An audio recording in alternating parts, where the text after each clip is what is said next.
行行好，给口吃的吧。这穿的破破烂烂，这是什么味道啊？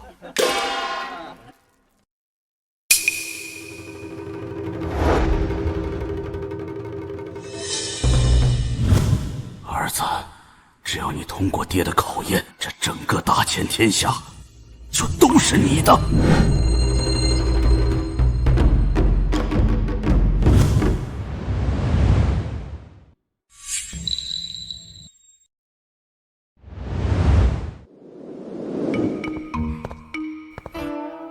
你这是干什么呀？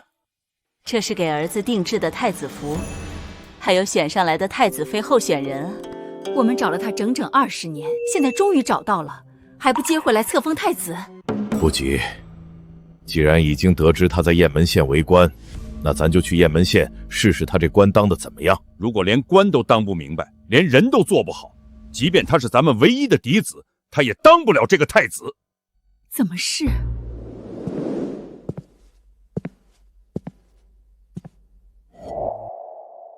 脱下这身龙袍，干回咱的老本行。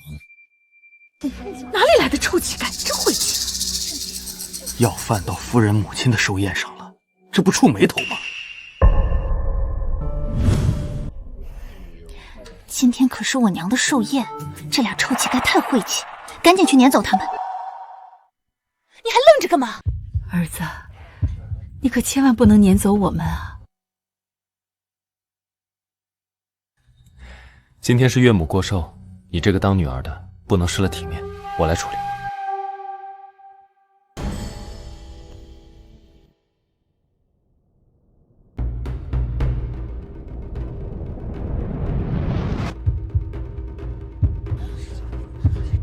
只要你往这碗里放2个铜板，咱就认下你这个儿子。来人，带走。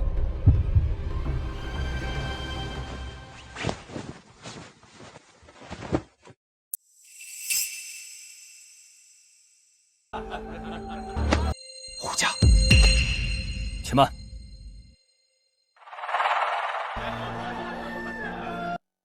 20年过去了，儿子早已不是曾经那个好儿子了。你们这么凶干什么？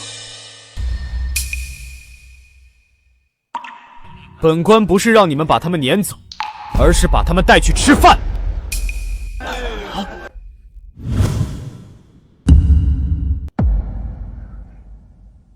你说什么？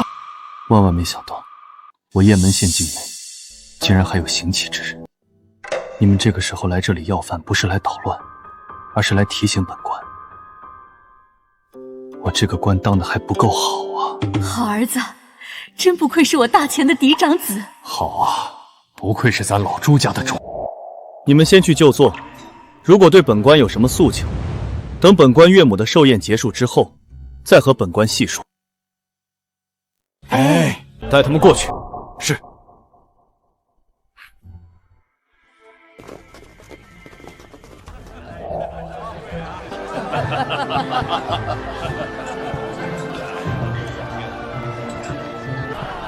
朱标，这可是我母亲你岳母的寿宴，你让俩臭乞丐入席，你到底什么意思？村民办席，还知道给守村人一碗饱饭吃。我身为知县，如果连这点怜悯之心都没有，对得起父母官这3个字吗？你儿子是个好官，该公布我们的身份了吧？儿子是不错，可这所谓的儿媳，就有些叫人失望了。不急，咱先认下这个儿子再说。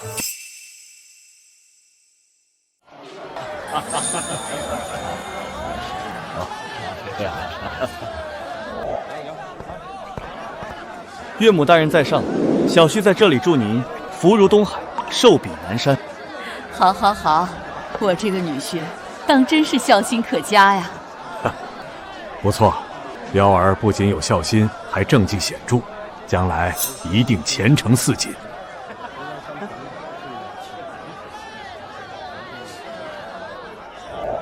彪儿啊，你有今天的成就，我和你岳父都很是欣慰。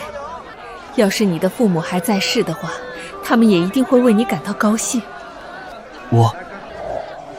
今天我这个当岳母的就借我这好女婿给我备下的这杯寿酒，敬我那已经不在人世的亲家和亲家母，感谢他们替我生出这么好的儿子。敬朱大人那已经不在人世的生身父母。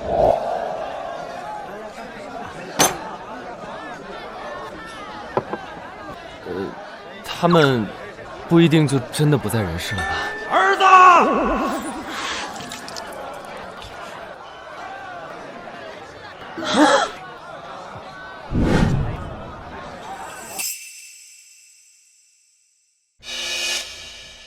你是今天的寿星，这么多人看着，不宜动怒，让婉柔和彪儿来解决。哪里来的臭乞丐，认儿子认到老娘的寿宴上来了，晦气！让你撵走他们，你偏不信。现在好了，人家吃你一顿还不满足，还想吃你一辈子。难道真的是他们？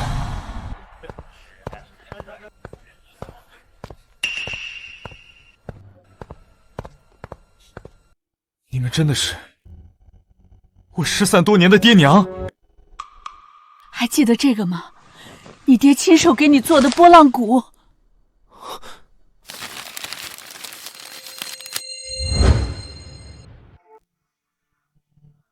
你们真的是我的爹娘？是啊，你就是我们的儿子。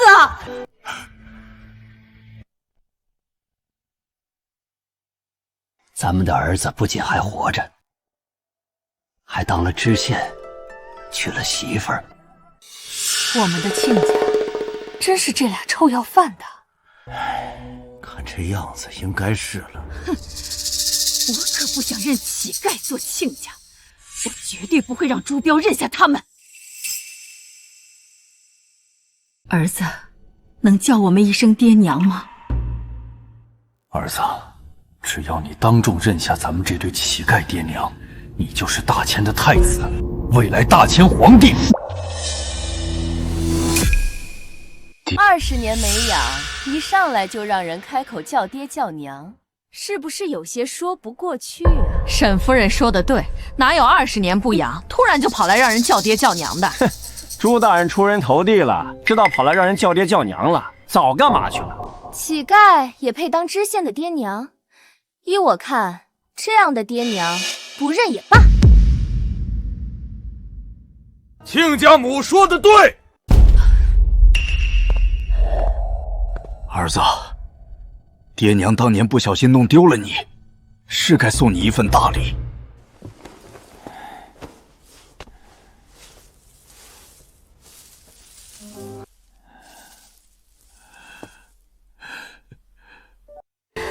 这都什么玩意儿？还20年不见的爹娘呢，竟然随便拿一株稻穗来当礼物。就算是生身父母又怎样？20年不见，本来就没感情，还是一没钱二没权的乞丐贱农，认了就是自降身份。朱标，这样的公婆我可不会认。你要是还想和我做夫妻，就赶紧把他们打发走。儿子，只要你接下这株稻穗，你就可以戴上太子金冠。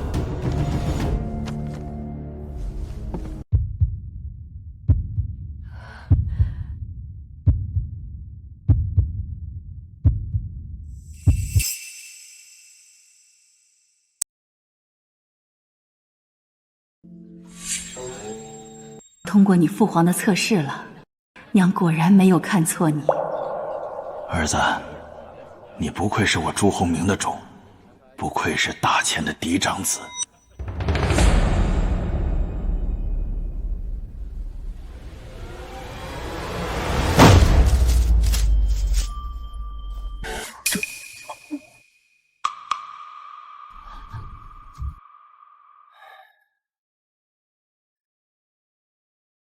20年没见了，儿子已经不是当初那个孝心可嘉的好儿子。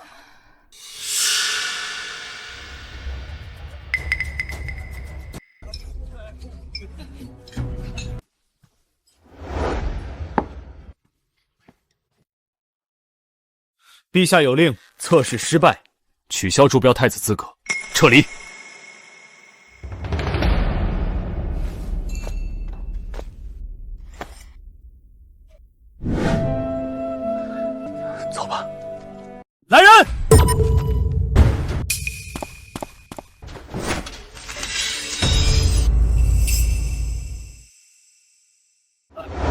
是生身父母，轰走就得了，怎么还动刀呢？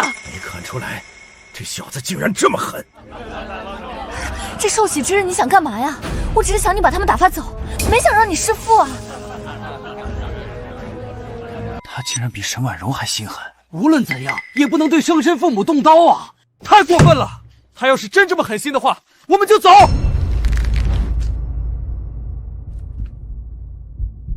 干什么你们？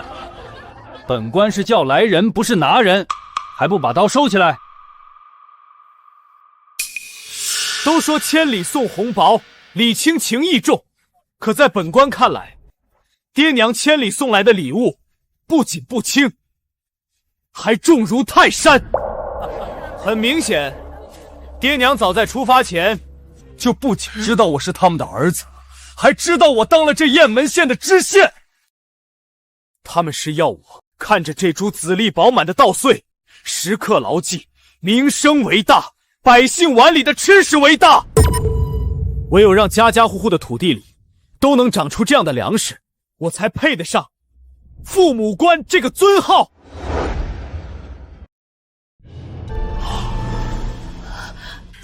爹，娘，我说的不错吧？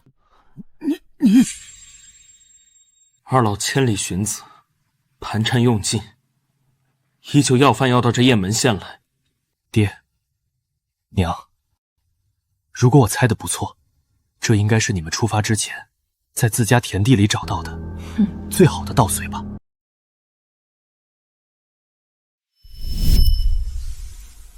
妹子，这就是咱认子之后要送给他的礼物，唯有他接下这份礼物，才有资格身披太子黄袍。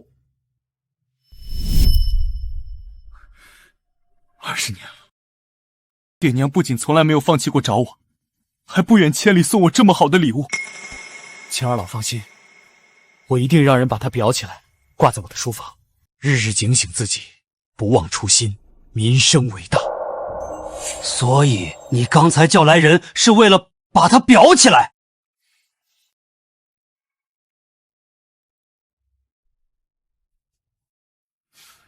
爹，娘，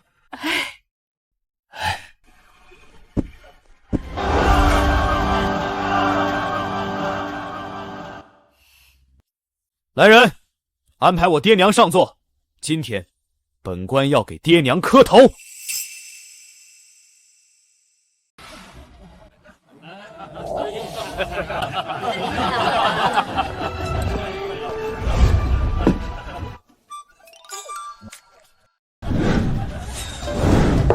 等等，陛下有令，回去坐下，原地待命。老朱，我们误会儿子了。是啊，只是区区四品知府之家的女儿，实在是配不上朕的儿子。也罢，只要儿子喜欢，等他们磕头之后，朕就勉为其难的赏他个太子侧妃吧。爹娘，来。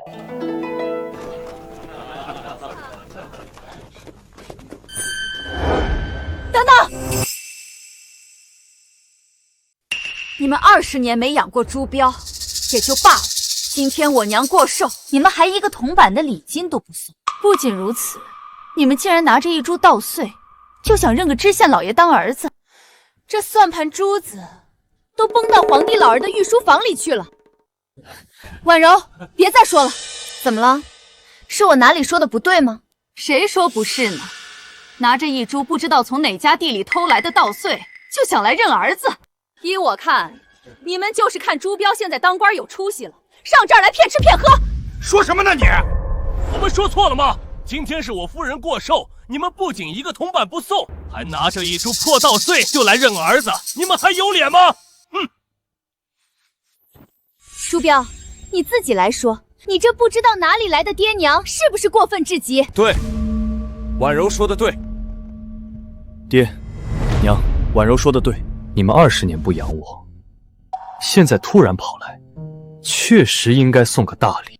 这稻穗的寓意虽好，可还是不够诚意。好啊！看来老话说的真不假，还真是娶了媳妇儿就忘了爹娘。既然你嫌弃我们送的礼物，那你说你要什么，我给。老朱，你这是20年的时间足以改变很多东西。咱们的儿子已经不是当初的那个儿子了。他要钱，我们给，然后从此两不相欠。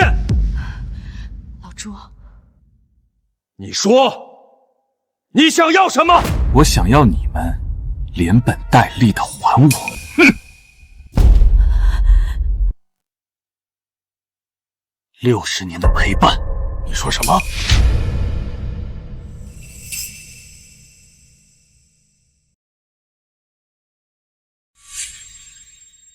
？60年的陪伴，你说什么？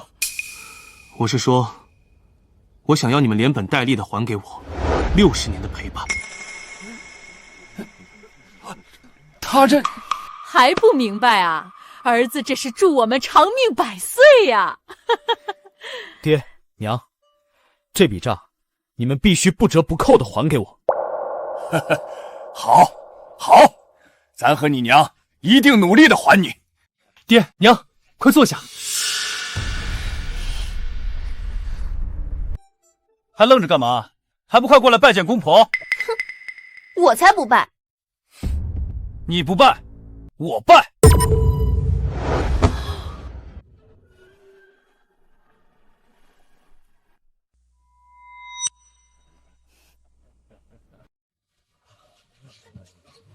今天既是本官岳母过寿之日，又是本官找回父母双亲之日，可谓双喜临门。大家吃好喝好。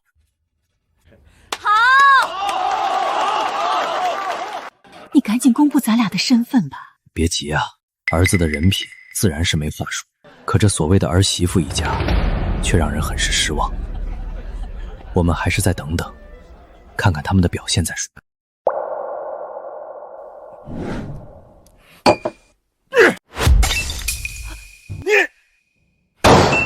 哼，吃什么吃？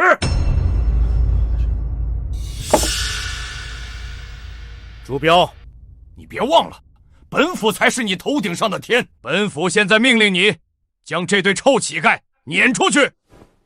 我大胆！你是他头顶上的天，咱更是你头顶上的天。沈知府虽不是什么好人，但也见过大世面，怎么会？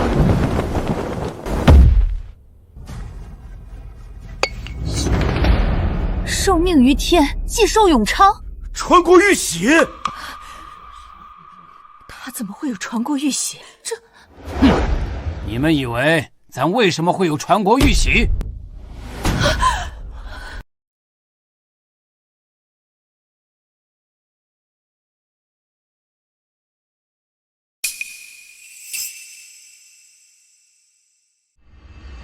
儿子的为人自是不错，可他这官到底做得怎么样，咱还不太确定。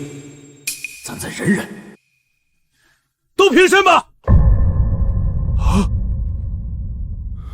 哎，都起来吧！咱以前在村里唱戏的时候，演皇帝演习惯了。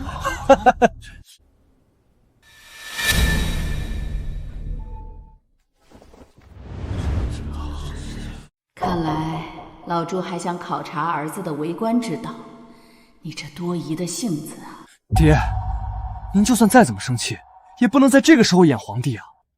他们要是真跪下去了，你的罪名也就跑不了了。儿子说的对，是爹冲动了。你，原来不仅是乞丐，还是更为低贱的戏子。哼，还找武生带道具来演。你就是这么当我头上的天的！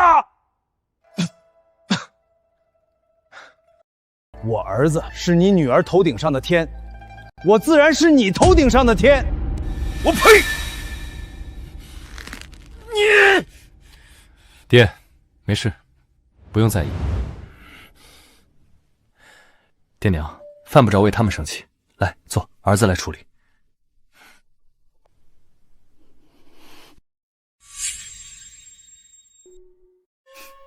朱标，你不要忘了，5年前你刚刚到任的雁门县，只是一个穷困潦倒的边关小县。你有如今的成就，离不开本府的支持。本府看你既无父无母，又是可塑之才，这才愿意将女儿嫁给你。现如今，你却不经过我们的同意，就认下这对贱农乞丐做父母，你让本府的脸面放在哪里？本府现在明确告诉你，如果你还要你的前程，就把他们2人打发走。朱标，我爹在问你，你还要不要你的前程？这一家子嫌贫爱富的势利眼，老子恨不得现在就宰了他们！冷静，儿子会护着我们的。我当然要前程了。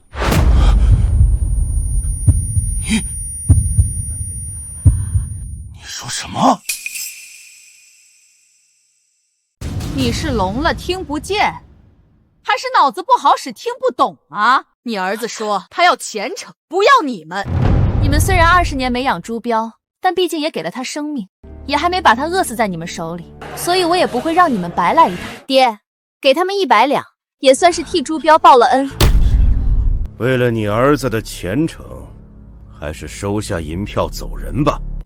咱要你亲自告诉咱，这钱咱该不该收？你看看，你看看，这就是咱们的亲儿子。为了他这所谓的媳妇，为了他的前程，竟然要用100两断绝父母亲情，太寒心了，简直是太寒心了！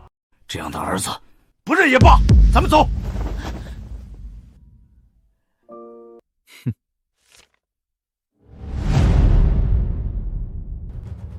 沈万生，你可知罪？什么？什么？你问我爹的罪？我没听错吧？你竟然问你岳父的罪？是啊，他本来就有罪啊。你连皇帝都看不上，难道没罪吗？大胆沈万生，你不仅有罪，你还罪犯欺君，罪同谋反。难道儿子知道我们的身份了？不应该啊！洪明发迹之前名叫朱八，我以前也叫马秀云。儿子即便还记得我俩的曾用名，也绝不会想到朱八就是朱洪明，马秀云就是马英啊！你说什么？你说我看不起他们，就是看不起当朝帝后。不错，看来儿子当真是猜到咱们的身份了。好吧，咱这就公布咱的身份。其实您就是一位本本分分的农家汉子。我之所以说沈知府有罪，是因为陛下曾经也和我爹一样，只是一个生活在北蛮铁蹄之下，毫无尊严可言的底层雇农，甚至还为了生存当过一段时间的乞丐。你刚才一口一个贱农乞丐的称呼我爹，岂不就是看不起陛下的过去？对了，承蒙陛下皇恩，曾经的雇农只要活着都分到了土地，我爹现在已经是有地的农民了。他之所以穿成这样，只不过是盘缠用尽而已。你说我爹这种有地农民是贱农，那不就是说陛下曾经连贱农都不如？你说你是不是罪犯欺君，罪同谋反啊？好你个朱标，你竟然拿陛下的过去来吓唬我爹！你不要忘了，你有今天的政绩，全靠我家老爷的支持。要是没有我家老爷，你这知县当不久。朱标，我今天就把话说到这里。你要是不把你这对穷鬼爹娘打发走，我就和你和离，还有你的前程也到此为止了。说什么呢？谁是穷鬼？儿子，你干嘛去？你干什么去？来人，取我笔墨来。沈婉柔，罪犯七出之首，不孝公婆，本官要当众休妻。你说什么？你再说一遍！沈婉柔，我说我要当众休了你！朱标，你好大的胆子！当初若不是我家老爷赏识你，你能有今天的政绩？我当初见你虽无父无母，却颇有才学，才倾力扶持于你，甚至将爱女许配给你。万万没想到，你竟这般羞辱婉柔，忤逆于我！难道你这不是恩将仇报？不错，5年前我考中举人，虽有官身，却因朝中无人，被外派至这偏远的雁门县。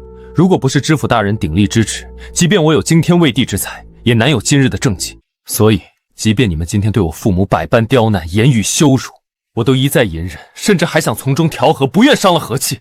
可你们的所作所为实在是太过分了！他们是我的生身父母啊，血浓于水，怎能容你们这般作践？朱标，你简直愚蠢至极！他们20年没养过你，我爹却从你上任开始就倾力扶持你，你今天竟为了这2个陌生人当众休了我！他们确实20年没养过我，但我一直记得一件事情。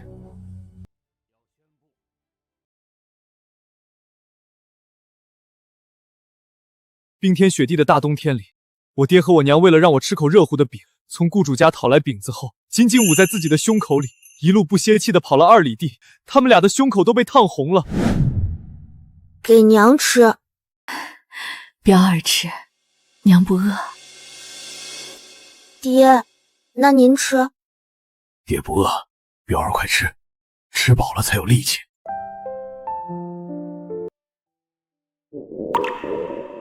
我现在终于明白，当年那饼为什么那么咸了。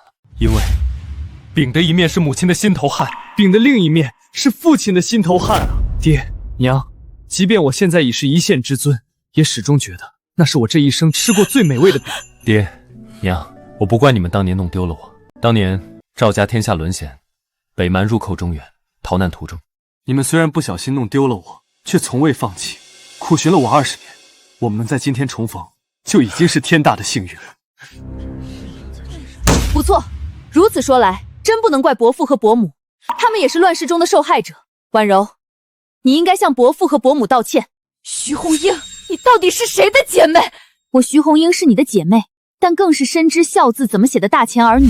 沈婉柔，我今天就把话撂在这里，你要是不向伯父和伯母道歉，不仅朱标大哥要当众休了你，我也要与你当众割袍断义。要我道歉？不可能！你们俩带着这俩臭乞丐，给我滚出去！这里是老子的地盘，要滚也是你带着这俩嫌贫爱富的货色，给老子滚！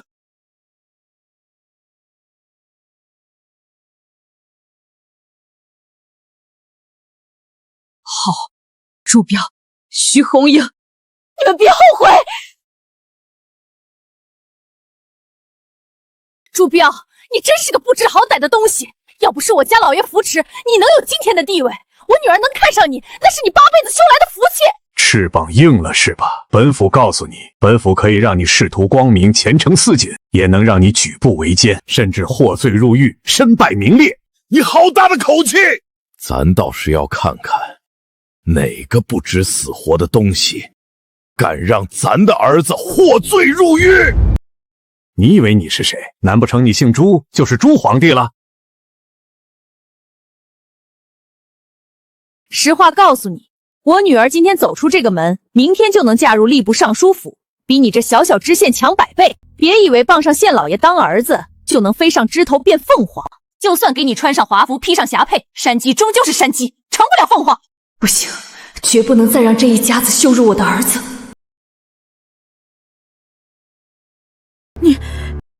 你想干嘛？跪下！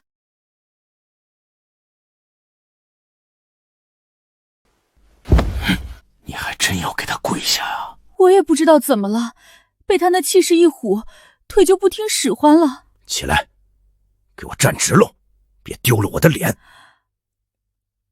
应该跪下赔罪的，是你们这2个不知天高地厚的贱农乞丐！大胆！够了！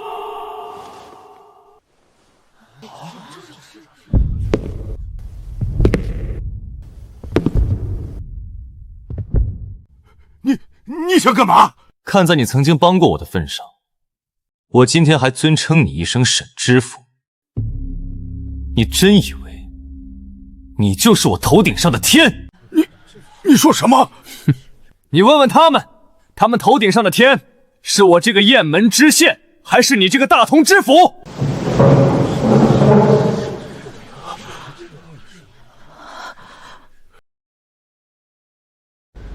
既然朱大人捅破了你这层天，那我就表个态。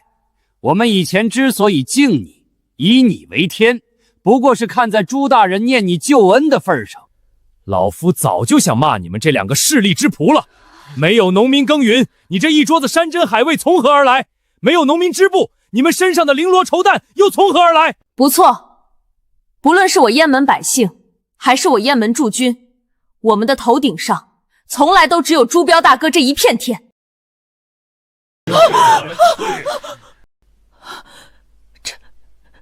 这怎么会这样？你们竟敢如此对本府！恭请府尊大人滚出雁门县。恭请府尊大人滚出雁门县。老爷，这到底是怎么回事啊？他们怎么都帮着这个小子？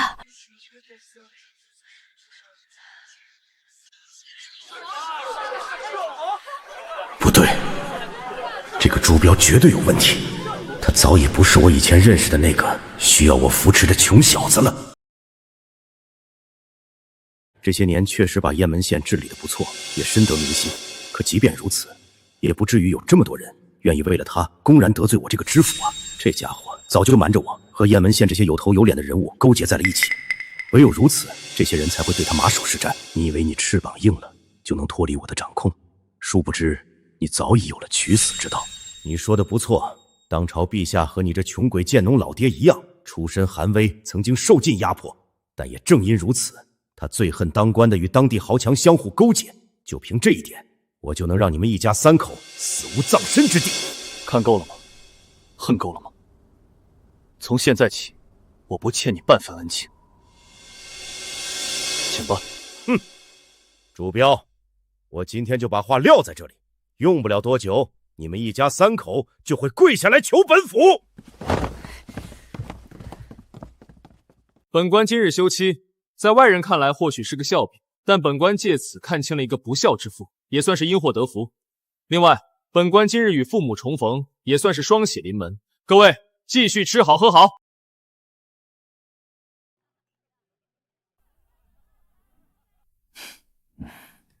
爹娘，来坐下吃饭。好。这个儿子不简单啊！爹娘，儿子在这里，敬您二位一杯，感谢二老20年来未曾放弃寻我。好，娘陪你喝。这位姑娘，多谢你一直这么支持咱的儿子。伯母不必客气，朱标大哥心系百姓，是个好官，我支持他本就是应该的。儿子，这么好的姑娘，你怎么不给爹娘介绍介绍？爹娘，她是我雁门驻军统领定远将军徐长春的千金，也是我雁门驻军之中唯一的女将徐红英。五品边将之女，品貌兼优，气度不凡。现在看来，倒是可以给个侧妃。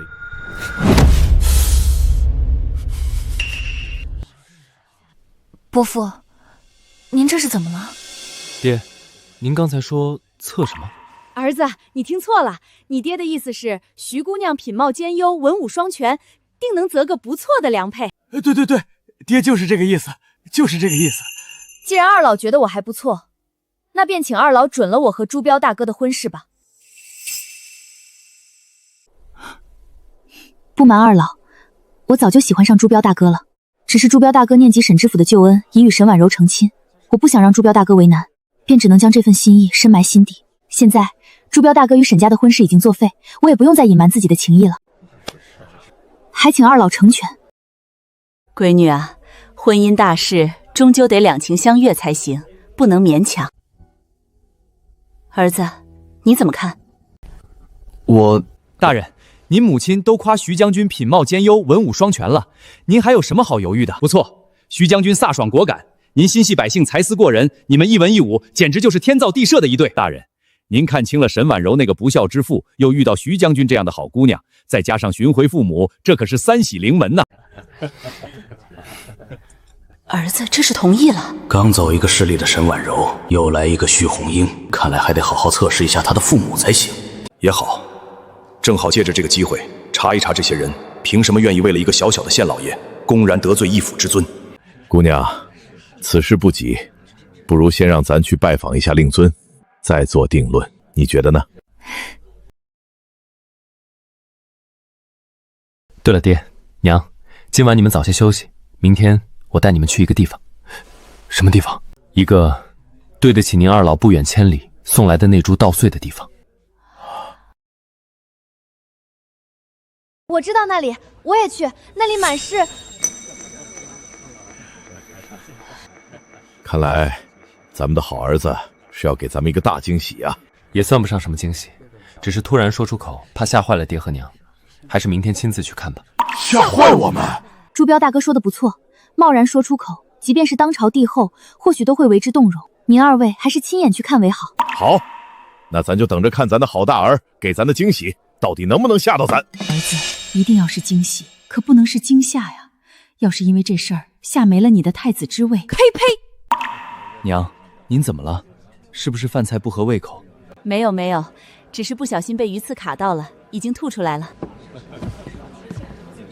娘，您慢点吃，小心着点。你娘哪里是被鱼刺卡到了，她只是想把她想到的不好的事情给呸掉罢了。气死老夫了！回来的路上，我想明白了，朱标那小子肯定瞒着我们，和雁门县的当地豪强勾结在了一起。还用你说？我早就看出来了。我在雁门县留了眼线，但凡抓住他一点把柄，我就上奏告他。我一定要告得他满门抄斩。对，我要他们一家三口匍匐在我的脚下，哭着求我原谅，否则难解我今日之恨。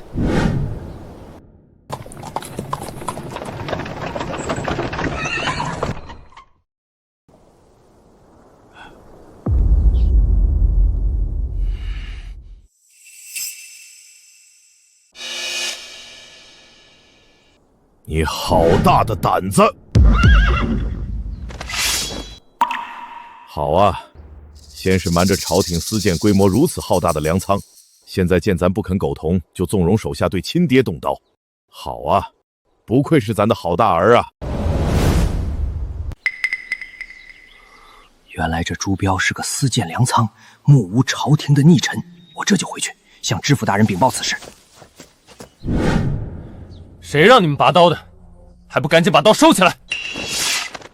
伯父，您误会朱标大哥了，不是他下令让衙役拔刀的，这只是衙役们听到动静后的下意识反应。有人发出反对的声音，手下就下意识拔刀相向。原来这就是满堂宾客甘愿为了你公然得罪知府的原因。伯父，您真的误会了，不是这样的，其实是……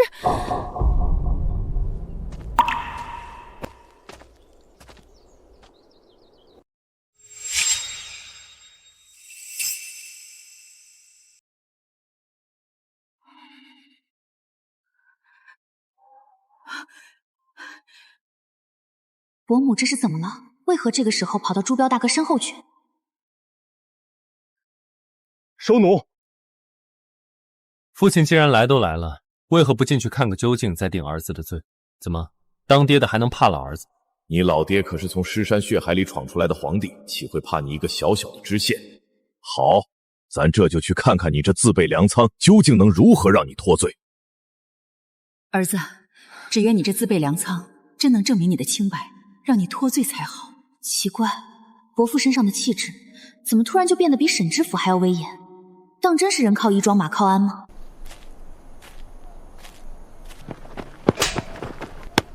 毛再去！老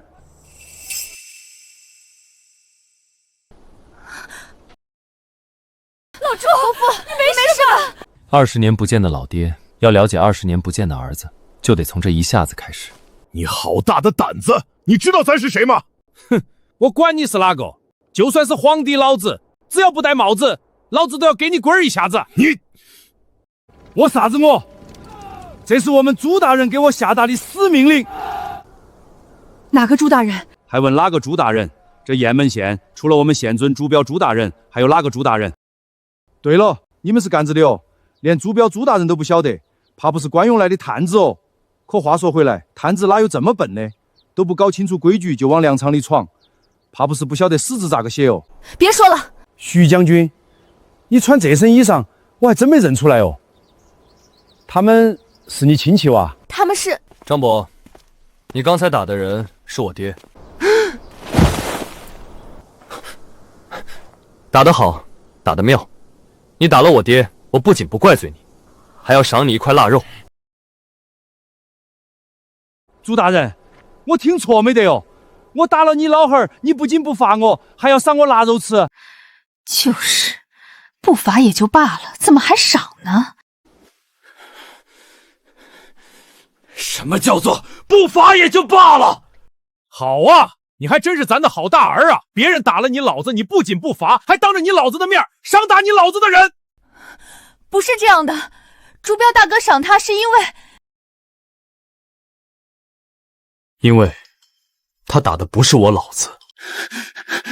你说什么呢你？还不给你爹赔罪？妹，你还不明白吗？寿宴上的大孝子不过是做给宾客们看的表演罢了。人家朱大人都已经表明，咱不是他的老子，咱也就不认这个儿子了。你要是想留，你就留下，咱这就回家种田去，不沾他朱大人的光。儿子，你当真这么想的？不错，他刚才打的确实不是我老子。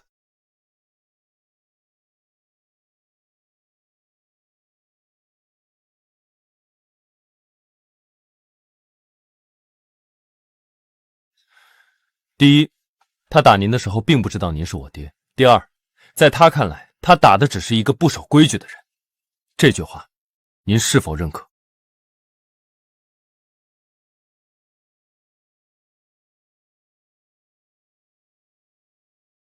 是这个道理啊，可为什么进入粮仓非要戴帽子不可呢？伯母，粮仓内有高大的粮堆，还有输送粮食的设备，不论管理的多严谨，都难免存在粮食坍塌、空中坠物的风险。你的意思是，这不起眼的东西能防空中坠物？就算不能彻底抵消坠物的伤害，也能起到缓冲作用，总比毫无防护要强。这一点，难道还不足以表达朱大人对百姓安全的重视吗？老朱，你还记得京城3号粮仓坍塌那日，你说过什么话吗？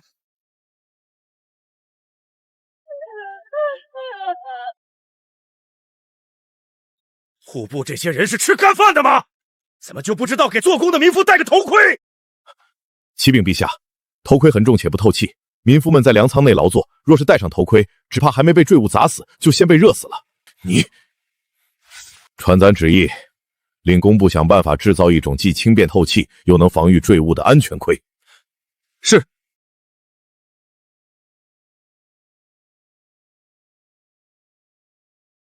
工部那么多能工巧匠，都没能造出咱要的安全盔，难道真被这小子给做出来了？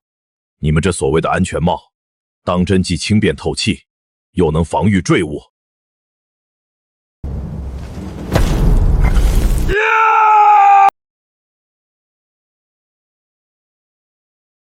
哎呦！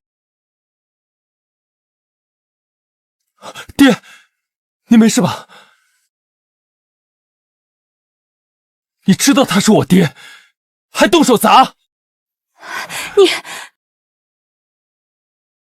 你爹没事还好，要是你爹有半点闪失，张伯，你怎么想的？明知他是朱大人的父亲，你还敢动手砸？哪有当老汉的这么不相信自己儿子的？他不是路边捡来的老汉哦，我看不得他这么怀疑朱大人，懒得解释，只有事实说话。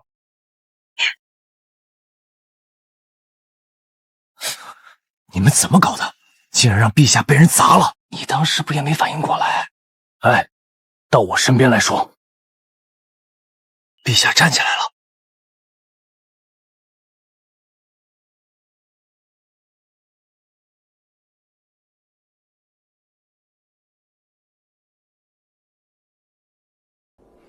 想打架说，我不得虚你哈。你这帽子，还真就是既轻便透气，又能防砖砸。赶紧告诉咱，这是怎么做出来的？吓我一跳，我还以为你要找我打架哦。咱为什么要打你？不仅咱儿子要赏你，咱也要赏你。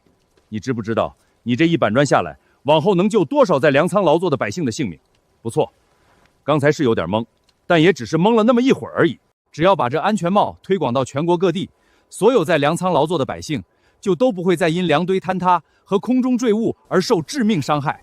这位老哥，你赶紧告诉咱，这帽子是怎么做到既轻便透气又能防砸的？我就是个抗满老兵，被朱大人安排在这里守门，才有口饭吃。我哪里晓得这么多？这都是朱大人教大家做的。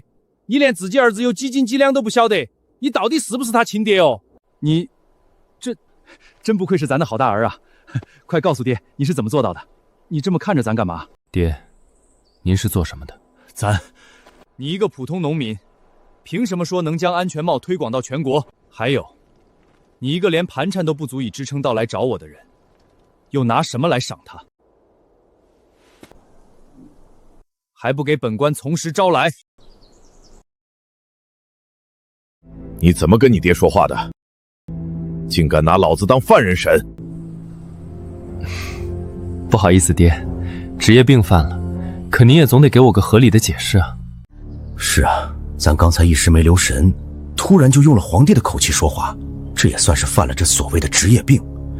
可咱还没来得及测试这个未来儿媳的父母的人品，不能暴露身份啊。彪儿，事情是这样的，当年我们去交粮税时，亲眼目睹了粮库坍塌的惨状。你爹当时就想造出一种既轻便透气又能防砸的安全帽，只可惜我们就是普通农民，没这个本事实现。万万没想到，你竟把你爹当年的想法实实在在的变成了现实。他没这个本事，可你这个县老爷有啊。我们把这安全帽卖到全国各地，还能赚不少钱呢。对，你娘说的对，你是不知道，当年那粮库坍塌的场面老惨了。可你刚才说要赏人家，你拿什么赏？怎么？你老子要赏人家一块肉，你这个当儿子的还不给？原来如此，给？怎么不给？别耽误时间了，赶紧进去吧。卖安全帽倒真是个推广的好方法，不过我不想靠这个赚钱，抛去所有成本，一个安全帽赚1文钱就够了。朱彪大哥，你还真是任何时候都在为老百姓着想啊！你自己听听，儿子自始至终都在为百姓考虑。我相信他瞒着朝廷私建这自备粮仓，绝对不是为了中饱私囊。你呀，待会儿进去之后，别看到什么就急着发火。儿子，只愿你真如你娘所说，不是为了中饱私囊。太子储君之位非同小可，既不能让无才无德之人居之，又更不能让有才无德之人居之。你这备战粮仓、备灾粮仓、活用粮仓，各有什么说法吗？好像要是不曝光我穿越者的身份，就解释不通了呀。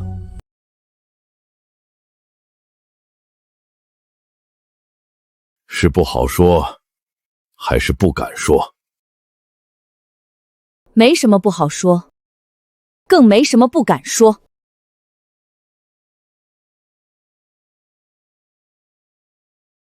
战备粮仓，顾名思义，就是专门为戍边将士准备的粮仓，而那备灾粮仓，便是遇到旱涝灾祸之时，用来赈灾济民的。听见没有？我们的儿子造这些粮仓，是为了边防军务，为了灾荒之时百姓不愁。照你这意思，就是每年新产的粮食都不上交赋税，全都按比例自行仓储。每年新产的米、肉、盐、油，我都会按照其他州县的最低平均标准，足额上缴赋税。多出来的粮产和副食才全部入库战备粮仓。我雁门关的戍边将士必须吃最好的新粮。你看看，这就是我们的好儿子啊！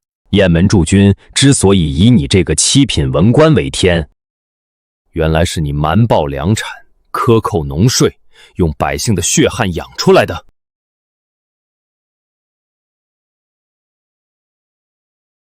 伯父，不是这样的，是爹。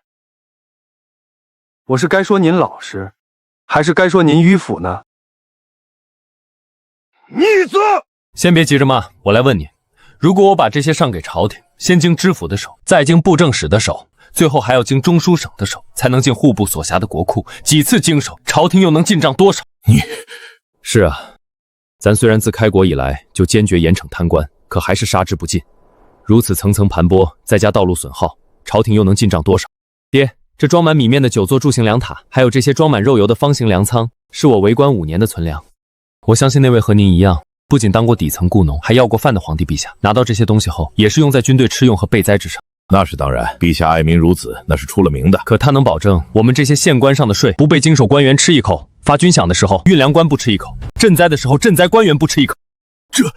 我这些米肉盐油，经手沿途官吏，到朝廷手里只剩下一半，再经运粮官和赈灾官的手，到军士和灾民的嘴里，岂不只剩下一半的一半？朱标大哥说的太保守了，只怕军士和灾民连一半的一半都拿不到。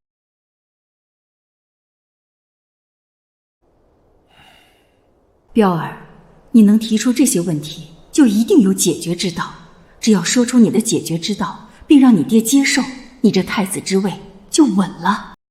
爹，儿子之所以带您来这里，就是想让你们知道，我穷过、饿过、苦过，所以深知百姓疾苦，绝不会忘本。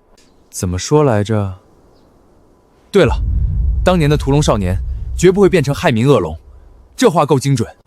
儿子不想这些粮食被拿去喂养蛀虫，这才私建这3种粮仓，直接用以本辖区的军民。儿子不想隐瞒爹娘，只愿爹娘理解儿子，相信儿子。娘相信你，娘一直都相信你。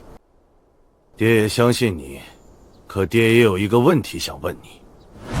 您说，陛下没办法杜绝这些蛀虫的产生，可你又怎么保证你下面的人不变蛀虫呢？高薪养廉，杀鸡儆猴，双管齐下。什么是高薪养廉？是啊，莲姐怎么和高薪放一块儿了？其实，早在娘生产之时，我就从一个灯红酒绿、制度发达的世界穿越至此，并成为了你们那刚出生的孩子。你们的彪儿之所以出生之后哭得比其他孩子都狠，那是因为我在抱怨，为什么别人穿越都是富家公子，我却出生在家徒四壁的雇农之家。可你们再怎么穷，也没让我饿死冻死在你们手里。即便20年前你们在逃难之时弄丢了我，我也不怪你们，因为你们也是时代的受害者。彪儿，你在想什么呢？哦，我只是在想该怎么和你们解释高薪养廉这4个字。那现在想好了吗？其实人都是有欲望的，真正能做到既保持清廉又全力为公的人少之又少，所以他们青史留名，被称之为圣贤。爹，您现在看来，陛下的想法是不是过于梦幻，也过于天真了？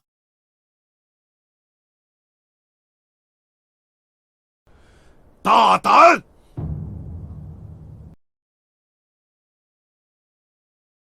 你不想活了，竟敢说陛下天真？难道您还会去告发您的亲儿子？你已经是当着皇帝的面批皇帝天真了，咱还上哪儿告发你去？兔崽子，还真机灵！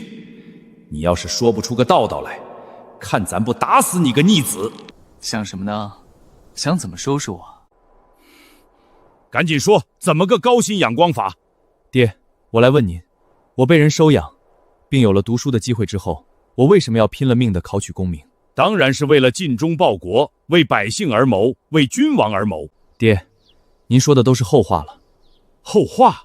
人活着，先要解决生存问题，也就是先要吃饱，吃饱之后，就要想着吃好，就像他们一样，不都是为了这个吗？唯有自己和家人都可以吃好、住好、穿好之后，才有心思去琢磨，怎么让一村、一城、一国都好。我们的皇帝陛下，不也是先保证自己能存活于乱世，才逐渐有了驱逐胡虏、恢复华夏、立纲陈纪、救济思民的宏愿吗？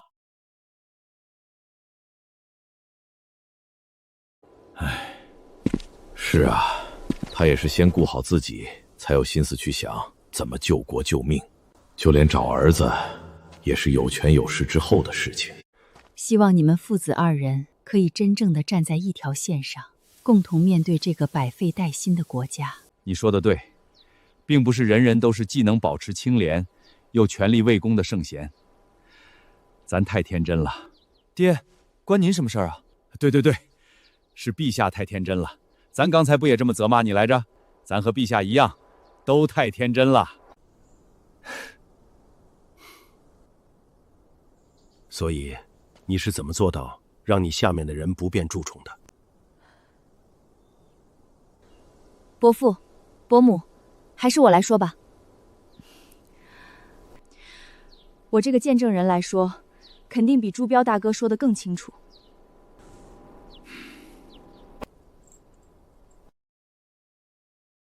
5年前，朱标大哥出道任时，我其实是最不看好他的，总觉得他和之前的知县没两样。那你现在为什么这么支持我呢？明知故问。先说正事，再打情骂俏可好？没错，5年前。跑起来！快，都给我跑起来！红英，新到任的知县到了，要本地乡绅过去听他讲话，你带人去维持秩序。新官上任的3把火，还烧到我头上来了。我的兵是守关戍边的卫士，怎么能让我的兵去干衙役的活呢？我们这穷地方能有几个衙役？让你去你就去，这是军令。末将领命。还好有个女儿可以使唤，不然就得我亲自去干这种屁事儿。好，我这就去看看那新到任的知县到底要放什么狗臭屁。所有人披甲持枪，去县衙待命。这新到任的知县怎么还不出来？上一任知县也是这样，叫我们来听他讲话，说的倒是比唱的还好听，可我们还是这么穷。这个知县比上个知县架子还大，看来也是个说空话的主。再不出来，我可就不等了。来啦，你们身后骑驴的就是。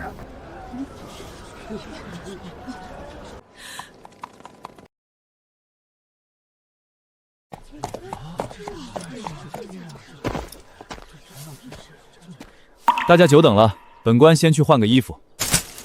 那个兵，帮我把背篓里的泥土标本拿出来，陈列在这里。我这个年轻的知县好像和上一任不一样啊。是啊，我这辈子还没见过县老爷一身农家打扮呢。这不是我们雁门县的各种土地吗？这是我们那一片的土地，我认得。难道这些年轻的县老爷走遍了我们雁门县的田间地头？不错，本官7天前就到任了，这几天一直在走访各村各镇。本县拥有农用地82万5600亩，其中可耕种粮产地高达43万4700亩，可用牧场2万3600亩，可用建设用地8万5100亩。可这其中，绝大多数都是没有被利用的荒地，而这些荒地大多都土壤肥沃，甚至不乏可让粮食高产的黑土地。这么好的土地之上，还遍布诸多河流，就不可能穷。我在此立誓，只要大家回去动员乡里百姓都跟着我干，我就一定在任期届满之前，让大家摆脱贫困。你们穿补丁1天，我就穿补丁官服1天；你们什么时候衣服无补丁，我什么时候换新官服。在此过程中，我会招大量官吏入衙理事，等大家好起来之后，我也会给大家更高的报酬，足以让大家让家人吃好喝好住好。可谁要是不知足，利用职务之便中饱私囊，我就杀谁全家！好，先给予足以让人吃好喝好住好的报酬，再当众重惩首犯，就是高薪养廉，杀鸡儆猴，双管齐下。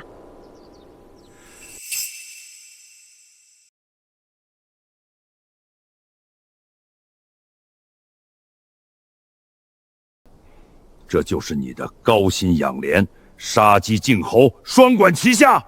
是，首犯利用职务牟利，你当真诛了他满门？雁门县初见起色后，一名县衙文书利用职权敛财，赃款不足100两，我当众下令将其满门抄斩。灭人满门，其中必有无辜，你良心不痛吗？怎能不痛？我比谁都清楚，一户人家之中，老人、妇孺、家眷，必有罪不至死之人。可若不狠心立威，何以震慑吏治，服众安民？若不铁血破局，怎能让雁门百姓摆脱贫苦？怎能让满目疮痍的费城变成如今这般富庶安稳的模样？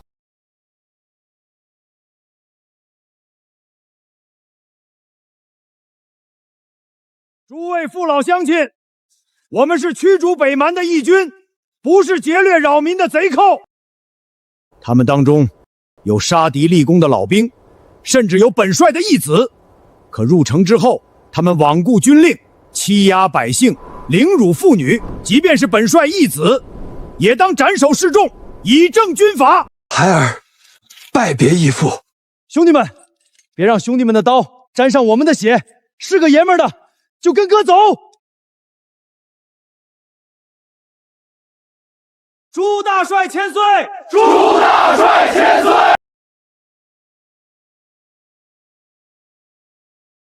好样的，咱的好大儿恩威并施，真乃治世奇才啊！我儿不仅还活着，更练就一身的治世本领。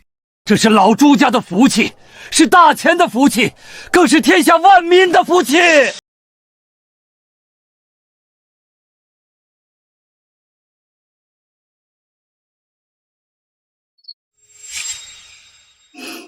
爹，您这话说的也太大了吧？听着好像我已经是一人之下万人之上的当朝宰辅一样。伯父，您不觉得奇怪吗？寻常的田间老农，怎么能说出这样的话来？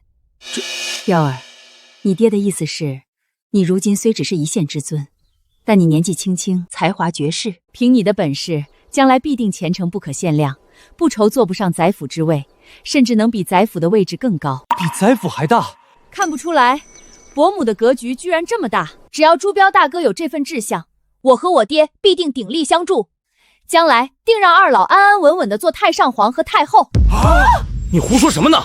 当朝陛下虽然执政上存在些许不足，但他驱逐北蛮，收复河山，对大钱有再造之功，不许胡说。哦，我错了。这丫头不错，她虽然不忠于你，但她忠于我们的儿子啊。你的意思是，他这番让咱们退位的忤逆之言，反倒是替他坐稳了太子正妃的位置？你就说成不成吧？成，不过咱们得先去见见他的父亲，只要他爹人品端正，家风清正，这事儿就成。彪儿，你这官当得不错，爹很是欣慰。如今便带为父去拜访一下这徐丫头的父亲吧。伯父伯母，我带你们去。你们还不知道呢，朱彪大哥的本事可不只是治世安民，咱们雁门关的所有军械全是朱彪大哥亲手改良督造，无论是甲胄的防御力，还是兵器的威力，都远超朝廷发下来的那些破烂货。你说什么？你说这些干嘛？我爹娘就是都是老实人，你别吓着他们。怎么会吓到？哪个当爹的当娘的不为儿子有出息而骄傲？是吧，伯父？你看看，这就是咱们的好儿子。咱现在总算是知道，你的才华都用到哪里去了。你思官服吏士，是为了收拢民心，让他们替你积攒粮草；你依附沈万生，是为了让他助你发展地方，修筑城池，高筑城墙；你私造军械，施恩于驻军，则是为了让他们替你关起门来做皇帝。好一招高筑墙，广积粮，缓称王啊！一切咱可以给，但绝不能来抢。朱彪，你太让咱失望了。怎么会是这样？儿子，别光愣在这里看着呀，赶紧向你爹解释啊！伯父，你有误会。没什么好解释的，随他怎么想。你逆子！逆子！听我号令，随时护驾。啊！我刚把他私建粮仓的消息传递出去，刚回到这里，他就又要高筑墙、广积粮、缓称王了。我得把这个消息也传给知府大人。爹，我是真的有点烦你了。逆子，你说什么？我说，我有点烦你了。我问你，从我们父子相认到现在，哪次不是你听一半就骂我逆子？可结果呢？是啊，每次都是我前脚刚怒上眉梢，后脚就喜上眉梢。我不想再解释一个字，你爱怎么想就怎么想。你愿意跟着去看就跟着去看，你不愿意跟着看，我就派人送你回府休息。根据情报来看，再过不久，北蛮齐王帖木儿就会带领大军来犯。我们去兵工厂看看。是，大人。这家伙不仅私造兵甲，还私设军务。又怀疑上了是吧？他可是你亲儿子，你就不能去看了再说？咱还成众矢之的了？妹子，儿子，等等咱，等等咱啊！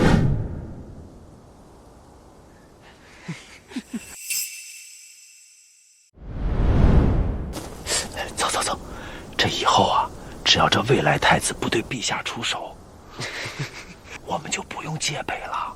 不错，反正戒备了也是白戒备。早该想到了，毕竟陛下在皇后娘娘面前，也就这点出息了。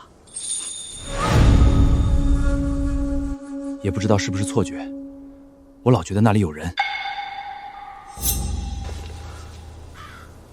朱标，我今天就把话撂在这里，用不了多久，你们一家3口就会跪下来求本府。难道是他的人来找这未来太子的罪证？大哥，你的意思是，那混蛋知府或许派人来过？为了以防万一，把陛下的龙袍、娘娘的凤服，还有我们的制衣，全部准备好。是。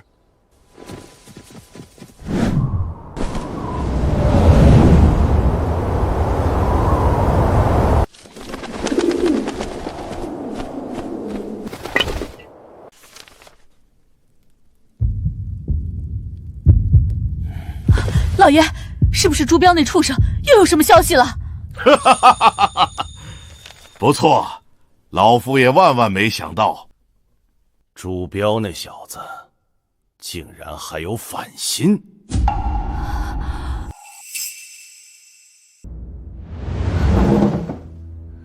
爹，会不会是你的人看错了？朱标虽然当众羞我，着实可恨，但他一心为民，不像是有反心之人啊！绝不可能看错，为父经营多年，这点把握还是有的。上一封飞鸽传书说他瞒着我们私建粮仓，这封飞鸽传书又说他私造兵甲，暗通雁门守将。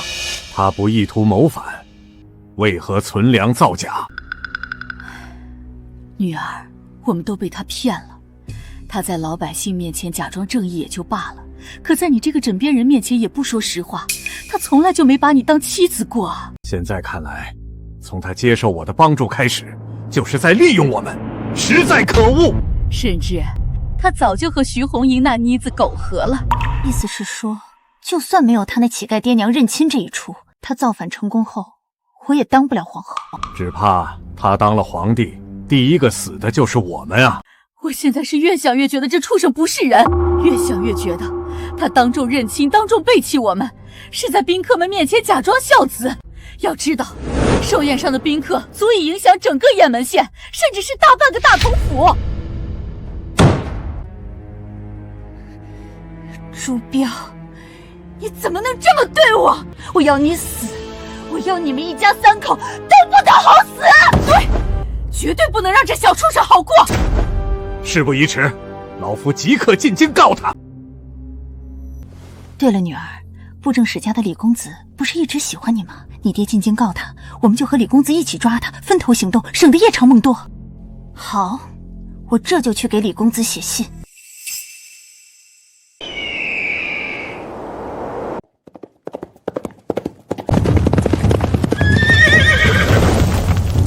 来者何人？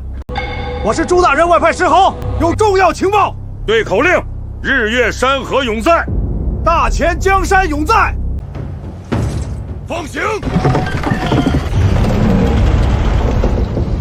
朱大人和徐将军在兵工厂，你直接过去。多谢。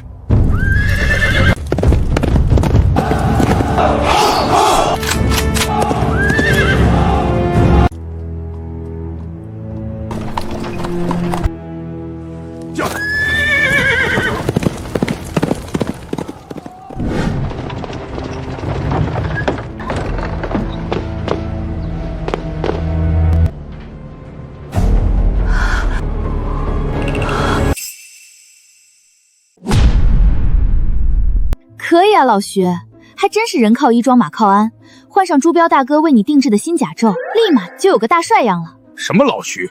我是你爹。毛手毛脚的，可别给我打坏了。这就打坏了？岂不是说我朱标无能？末将不是那个意思，只是太过喜爱您为末将定制的这套新甲。您是五品上将，我只是7品县官，可别在我面前自称末将，省得我爹给我扣上高筑墙、广积粮、缓称王的帽子。你爹还没死呢！爹，您说什么呢？伯父伯母就在，伯父伯母不见了。3位大人，此处便是雁门兵工厂。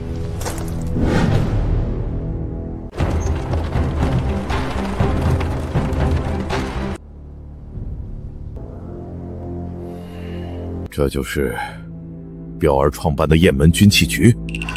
这里不叫军器局，叫做兵工厂。这里叫什么？重要吗？咱是真的不想把它往坏了想，可你告诉咱该怎么想？就这规模，就这产量，再这么造下去，都可以炮轰京城了。不错，再这么造下去，确实是要不了多久就可以轻松拿下京城。逆子，你还说你不是逆子？爹，您这话有错。咱说错什么了？你应该说逆子，你还说你不是逆臣，有区别吗？当然了，这开口的逆子是您以父亲的名义称呼我，至于后面那个称呼，则是您以臣民的身份替皇帝斥责我。您又不是皇帝老子，怎么能替皇帝斥我为逆子呢？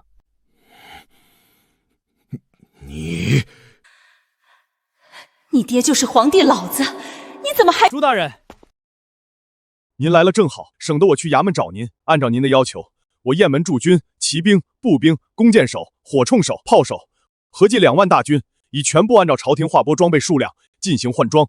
切记，一定是按照朝廷划拨数量进行换装，不可多造。您到任5年，第3年才有钱建厂，建厂又1年，真正投产也不过半年，能换装完成就不错了，哪还能多造啊？我知道您只是觉得朝廷的装备太差，想让我们的子弟兵身披防御更好的甲胄，使用杀伤更强的兵器，尽量少做牺牲，这才建厂换装，并不是想炮轰京城。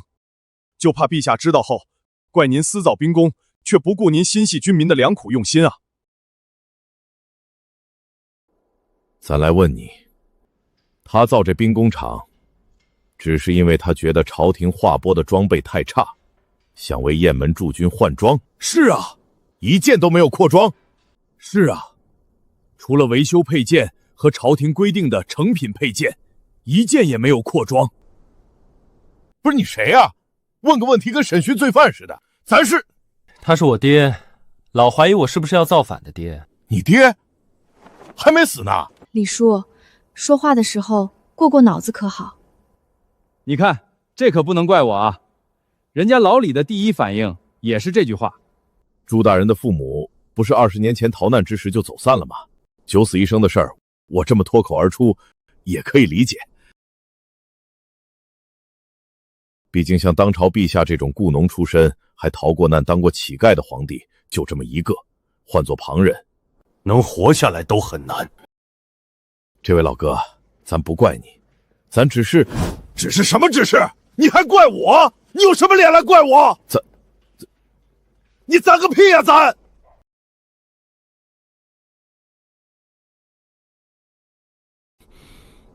你别这么看着我，我告诉你，你是朱大人的爹，不是我的爹。怎么，想打架还是怎么着？我告诉你，我可不怕你。说句倚老卖老的话，朱大人还得叫我一声李叔，咱俩指不定谁叫谁哥呢。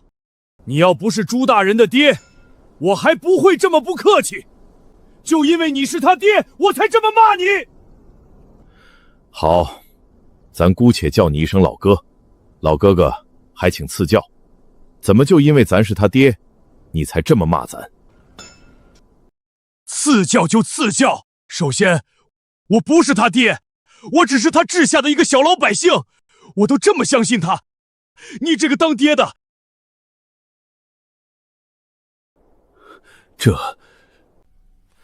你自己睁大眼睛好好看看，这孩子都委屈成啥了？他是我们的父母官，可说1000道1万，他也只不过是一个渴望得到父母认可的孩子啊！我不管你们是哪里跑来的，也不管你们是怎么相认的，既然朱大人说你们是他的爹娘，我就认。可我能不能麻烦你们相信他，认可他？不论是他的为官，还是他的为人，我老李都可以用命来担保。李叔，别说了，我和爹娘20年不见，他们还远不如你们了解我。也别怪他们。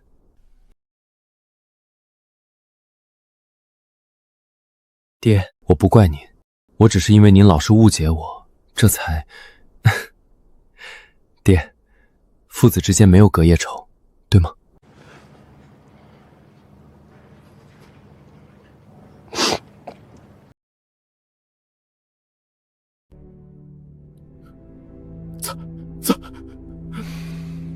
不说了，爹，不说了。儿子明白，儿子都明白。好，咱的好大儿啊！儿子，恭喜你，你终于成为了大前开国皇帝认可的太子殿下。儿子，你是一位真正的父母官，为了奖励你，爹要送你一份大礼。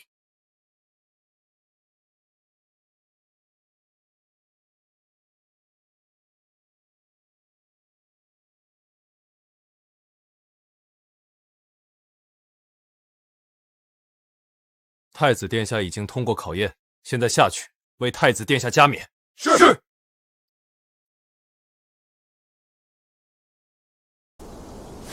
且慢！可在送这份大礼之前，咱要弄清楚一件事情。您说，儿子自当知无不言。你这兵工厂虽然看着不小，可和拥有诸多作坊的朝廷军器局比起来，还是不够看啊。你是怎么做到仅用半年的时间就生产出2万大军的兵器甲胄的？而且还是一支兵种齐全的边防大军。最为关键的是，造出这么多兵甲，还都比朝廷划拨的要好。你们怎么还那么多问题啊？这是你们该关心的吗？李叔别这么说，伯父和伯母也是出于好奇嘛。我们第一次听说朱标大哥的流水线作业法之时，不也是这样，不刨根问底就不罢休？人都是好奇的，可以理解。流水线作业法是个什么法？是啊，彪儿，赶紧给爹娘说说。这个一时半会儿说不清楚，还是去车间自己看吧。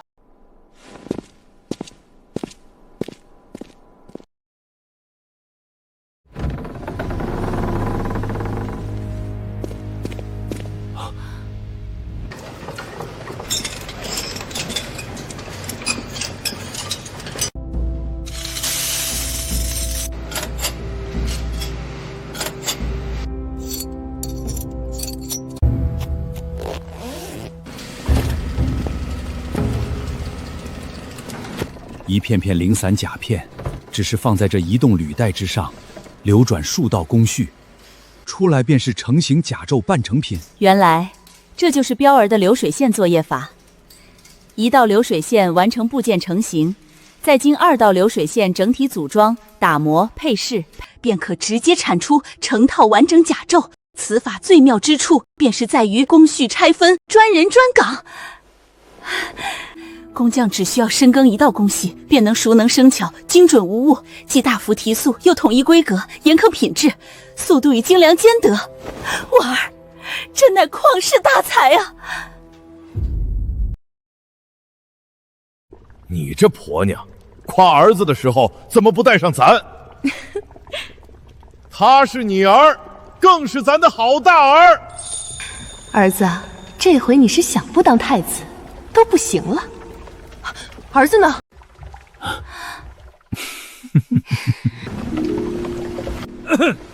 他是你儿，更是咱的好大儿。老弟啊，我还是喜欢你那怒不可遏、一口一个逆子的样子。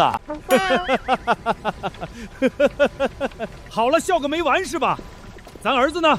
刚有人找他，他说在大门口等我们，要不我们现在过去。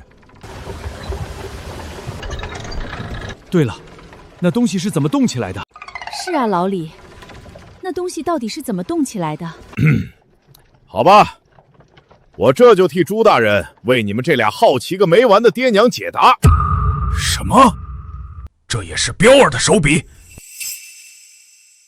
没错，若是没有朱大人巧思设计，这条传送带永远不可能自行运转，永远不会停。永远不会停。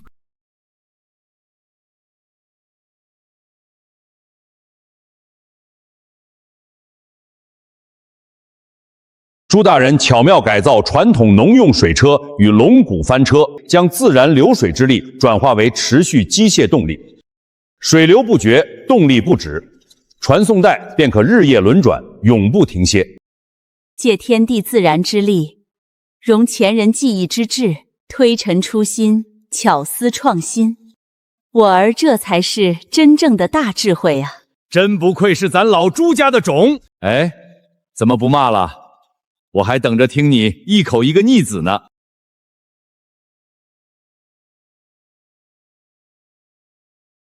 懒得跟你们打趣，咱找咱的好大儿去。大人，算上我的返程10日，北蛮齐王帖木儿亲率20万北蛮大军，3日之内必定兵临雁门关，还请大人速做决断。我知道了，再探。是。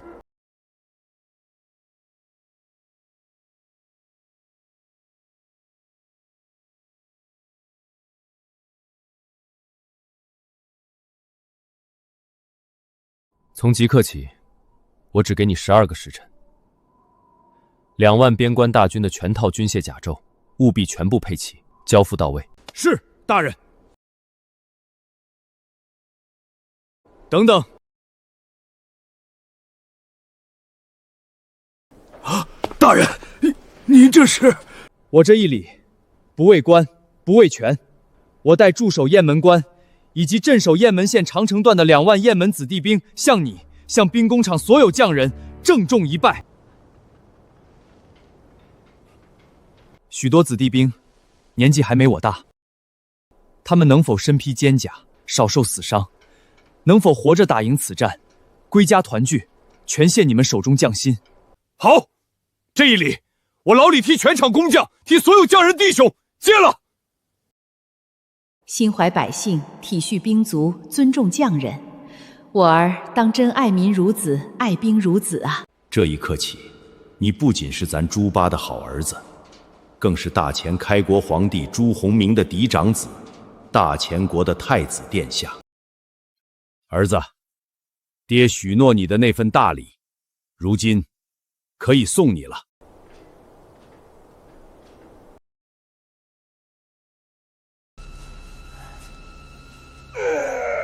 兄弟们，撤了，下山拜见我们的太子殿下。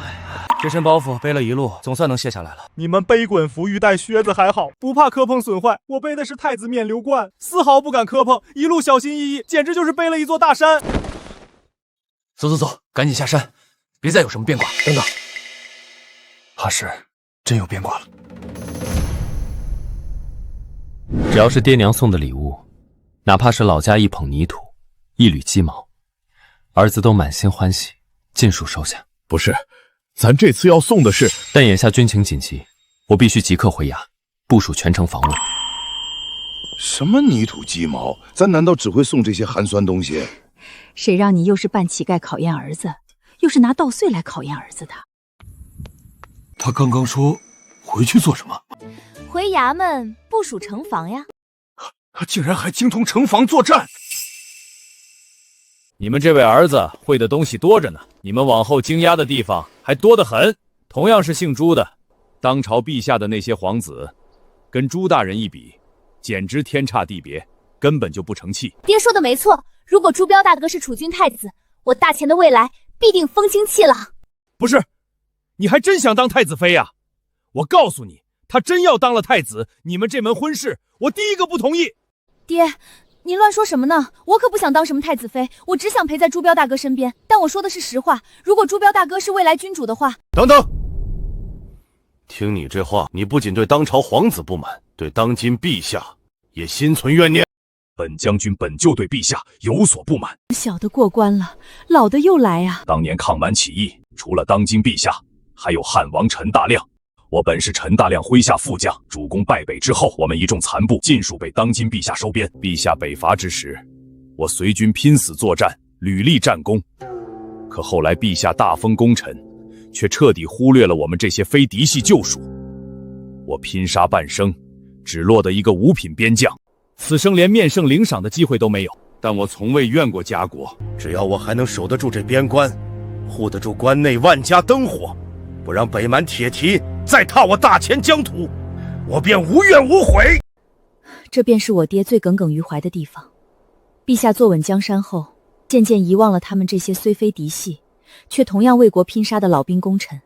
就像用板砖拍您的那位巴蜀老兵，也不是陛下嫡系义军出身，可也是因为随陛下北伐，这才伤重留在了雁门县。这些被朝堂遗忘的老兵，一直都是我们的父母官朱大人在替陛下尽心照料。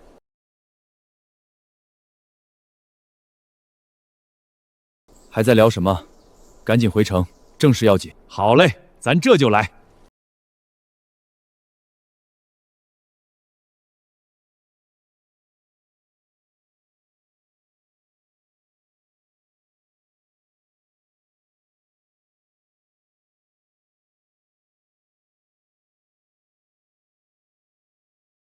你们几人立刻快马回城，全城布防，暗中值守，严防沈知府一行人暗中发难。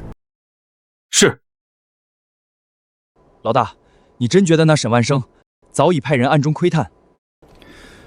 不确定，但小心为妙。走，我们也赶紧跟上。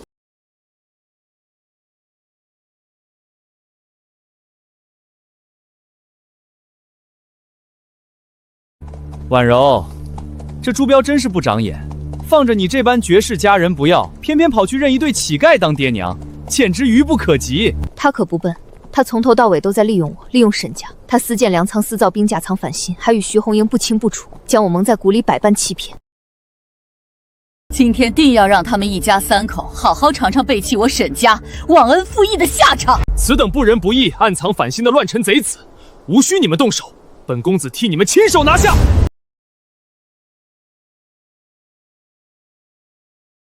这些望楼原本是军用，我建设在城里，平时可掌握道路治安。但凡有盗贼，如果不一辈子躲在屋里，就必定落网。这叫做人工天网系统。一旦战事开启，各望楼可接力传递旗语，县衙军令无需奔走，瞬息便可直达雁门关前线，全军同步响应。朱标大哥，这叫什么系统来着？说了多次还记不住，这叫视觉通信系统。本是戍边军用设施，被你改良活用，维稳城防，治理民生两不误。我儿当真智勇双全，治世有方啊！老亲家，你方才还扬言不许红英做太子妃，等回到县衙之后，我便亲口赐婚封妃。我倒要看看你到底敢不敢反对。怎么回事？大人，望楼旗语急报，沈婉柔前世携布政守之子赵公子，率领100名轻骑兵直奔县衙方向而去。南门守军为何不拦？赵公子手持布政使文书，属于合规过境，南门守兵无权阻拦，只能以旗语急报，请大人速速定夺。来得正好。朱大人还没回来，今日想要硬闯，就从我等尸身上踏过去。朱大人是百年难遇的好官，为民造福，守城护民，你们凭什么无故拿人，恶意构陷？没错，没有朱大人，就没有今日的雁门县，谁也不许伤害朱大人。我这把刀杀猪10年，今日若能斩几个污蔑清官的乱臣贼子，也算值了。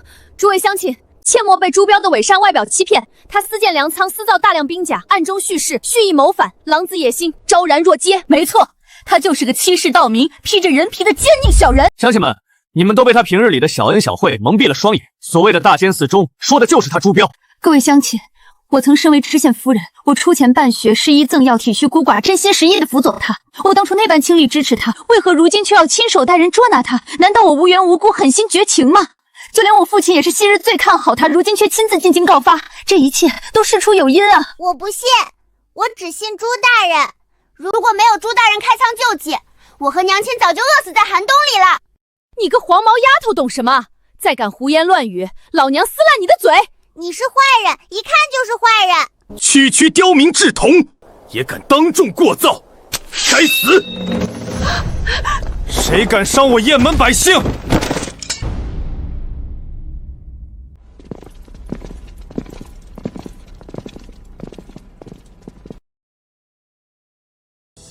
可恶！他为什么能让全城百姓如此拥护？乡亲们，别被他蒙蔽了。他越是装作正直爱民，内心越是奸险，城府越甚。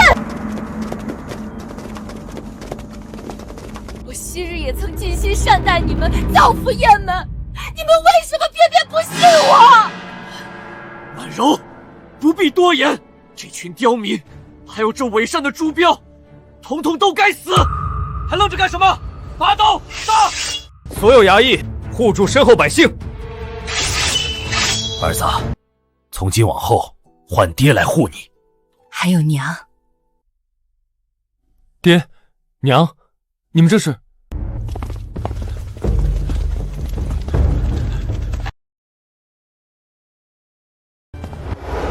锦衣卫何在？锦衣卫在！锦衣卫在！锦衣卫在！大前开国帝后在此，谁敢惊驾？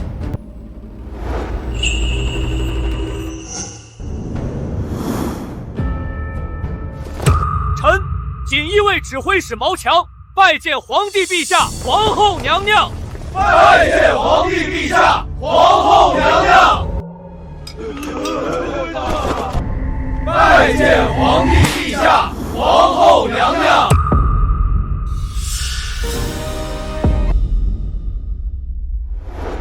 请太子殿下换靴。